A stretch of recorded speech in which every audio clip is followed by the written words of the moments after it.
দল বেঁধে হৈ হৈ করতে করতে কেকের দোকানে ঢুকলো ওরা।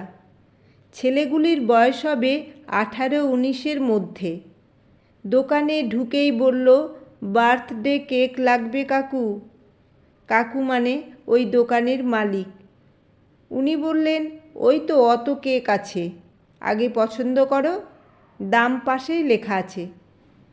একজন বলল, উজ্জ্বল, বেশি দাম দিয়ে কেক নিতে হবে না, আবার তো গিফট কিছু একটা দিতে হবে। উজ্জ্বল বলল, গিফট আবার কি? কেকটাই তো গিফট।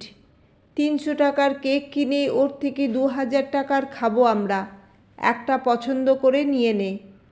দেখলাম 350 টাকার একটা কেক পছন্দ করলো ওরা। মনে মনে ভাবছি, ওরা কিনে নিয়ে বেরিয়ে যাক, তারপর আমি নেব।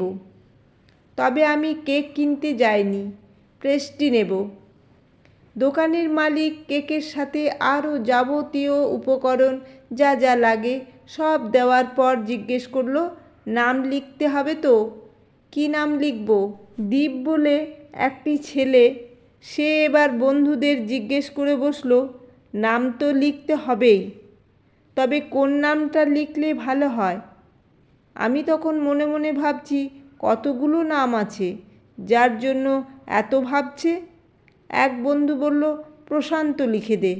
হুর, আজকের দিনে প্রশান্ত লিখলে হবে না, আমরা ওকে ওর বাপের নাম ধরে ডাকি বলে কেকের ওপর লেখাটা ঠিক হবে না। উজ্জ্বল বলল, তাহলে ওই নামটা? একজন জিভ কেটে বলল, একদম না, কারণ ছবি তুলতে হবে, ফেসবুকে পোস্ট করব। প্রদীপ স্যার, তমাল স্যার আমার ফেসবুকে আছে, তার চেয়ে বরং ওর যে নাম সেটাই লেখ। এদিকে দোকানের কাকু তাড়া দিয়ে বলল, কি নাম লিখব তাড়াতাড়ি বলো, এখানে এসে এত আলোচনা করলে হবে? অন্য কাস্টমারকেও তো ছাড়তে হবে। দীপ বলে ছেলেটি বলল, কাকু তুমি কেকের ওপর লেখো সই, সই নামটা ভালো হবে। কাকু হাসতে হাসতে বলল, বুঝেছি, গার্লফ্রেন্ডের জন্মদিন মনে হচ্ছে। না না, গার্লফ্রেন্ড নয়, আমাদের এক বন্ধুর জন্মদিন। তাহলে সই লিখতে বলছিস কেন? মেয়ে যদি হতো তাহলে সই লিখলে মানাতো। উজ্জ্বল বলে ছেলেটি হাসতে হাসতে বলল, ও কাকু, এ সই সেই সই নয়, তুমি তালব্যস্বয়ে ঐকার দাও। সারা বছর ওকে আমরা ওর নামের শেষটা ধরে ডাকি, জন্মদিন তো বুঝতেই পারছো। আজ যদি নামের শেষটা লিখি, ও আমাদেরকে আর খাওয়াবে না। কাকু বুঝতে না পেরে জিজ্ঞেস করলো, পুরো নামটা তাহলে কি?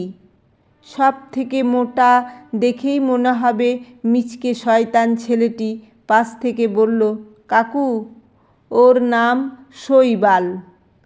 কাকু লিখবে কি? কাকু হেসেই অস্থির, সাথে আমিও। কলমে সরজিৎ ঘোষ।